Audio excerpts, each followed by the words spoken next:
Hey, Matt Jasa, coming at you with a stir-fry steak meal today. So since I found this recipe and I've been making it at home, I actually haven't been back to the Chinese restaurant, unfortunately. Even though I've really enjoyed their noodles and the crab ragoons. Be starting off here with some yellow and red sweet peppers. I'm cutting them down into strips to add to the stir-fry. It's always nice to have a sharp knife. It's one of the things I bring along to family occasions. For cooking, of course, not for protection. But it definitely gets the job done when you need something cut. And these onions are definitely much easier to peel once you have them cut off or quartered like this. And I started cooking when I was pretty young, about 8 or 9. Maybe a little younger than that. And I actually remember pretty vividly my first kitchen accident, which I accidentally lit myself on fire.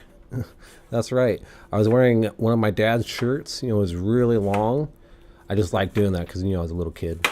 And, went all the way probably to my knees or so. And I was just looking over the stove. We had one of those gas stoves with the flame coming out.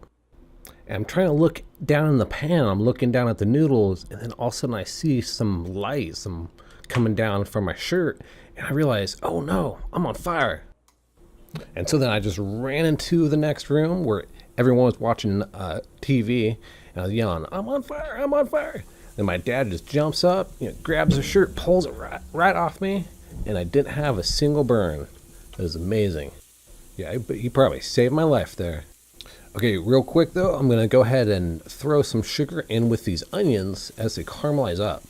It's a little bit more than you normally would want to. I just want to add some sweetness to the finished sauce here. So yeah, let me know what you think about in the comments of that story, or if you guys have ever been on fire.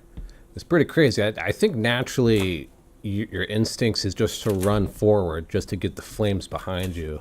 You know what I'm saying? But yeah, luckily my dad was there because he didn't even think twice. He was just right up in there. So here it helps to actually crush the garlic with something hard before you peel it. I remember going to a party and having some friends peel some garlic, and it took them about like 5 minutes. I think they were trying to keep it pristine, so I wasn't gonna no scratches or anything on it. And I just chopped it up like this anyway. And growing up, we didn't really cook with a lot of garlic. This was one of the things I kind of experimented with myself. Went to the store and bought. And no one else really liked it that much, but I did. Now I'll pop in these sweet peppers. It'll give it some good taste and a little bit of color too. And now here's a nice cut of New York strip. And besides the price, I do spend a good little bit of time just on the look between the cuts, which one looks the best. I'll go ahead and do some really thin cuts here against the grain. And when it does come to the price, I really try to avoid those economy steaks. They're usually sold or cut really thin and laid out. I usually go with like a petite sirloin or like a medium sirloin, and that'll be around $4 or $5 a pound, depending on where you're at.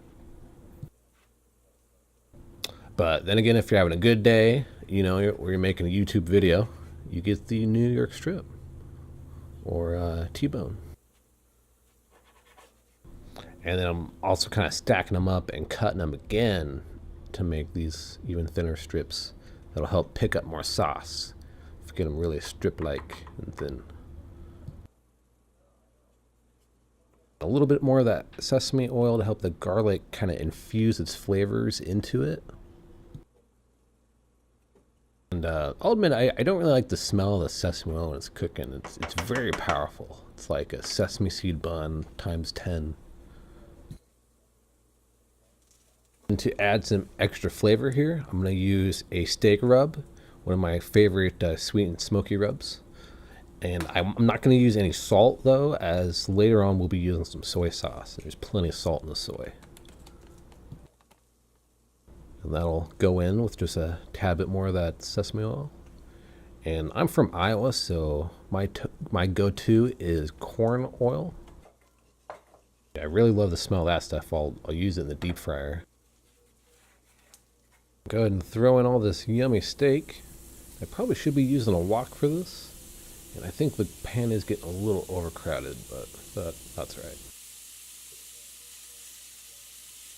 If you are new to my channel, if this is the first video you're seeing, make sure to check out some of my other stuff. I do glass blowing, and I have a lot of experiments and fun stuff on there already. And I'm starting to do another series which focuses more on the how-to to get, start glass blowing. Now, like I said, I do love to cook. I do a lot of meats, a lot of, when it comes to like family events, we'll always do some kind of slow cooked meat. And you kind of want to cook this on a high heat, try to get it to brown up or caramelize the steak on one side, and then start flipping it over and get the other side browned up really nicely. You don't want to cook it too long. You don't want it to get too chewy. It just needs enough heat just to flash through the outsides. And this is Omaha beef. Very good stuff. I will be complementing this dish with some white rice. Goes really well. I don't have a very good selection of noodles where I live. Just like one brand, one box. That's it. Now a lot of that flavor got darkly caramelized on the bottom of the pan. So when I pour in some of this rice wine, it'll react really quickly and start to bring it up and break it down to add to the sauce. That's all good flavor right there. And you'll notice how clean the pan gets once you pour a little bit of alcohol at these high temperatures. Likewise, for me, the rice wine was very hard to find. Everyone just kept pointing me to rice wine vinegar. It's not really the same thing.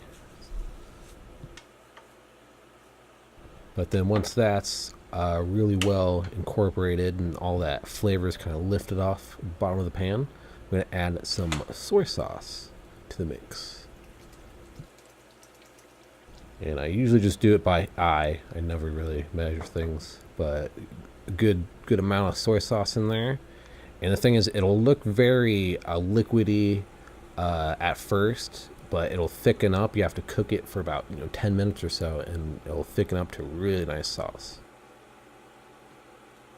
So then, to recap real quick, other than the sweet peppers and the onion and steak, what I used was the sesame oil, the rice wine, the soy sauce, and what I didn't actually catch on camera was some ginger, some powdered ginger.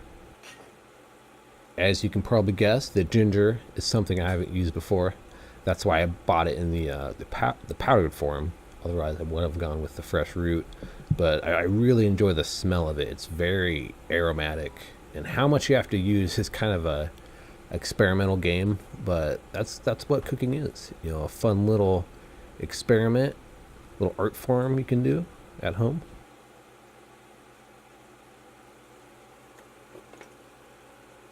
You'll see how quickly that sauce has just thickened up there.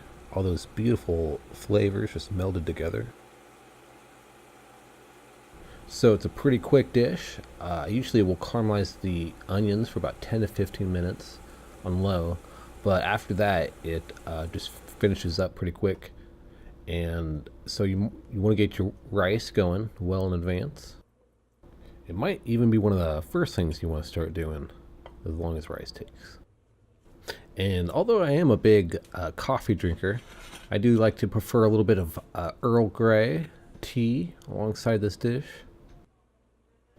Go ahead and let me know down in the comments below if you have any questions or maybe some additions you want to add.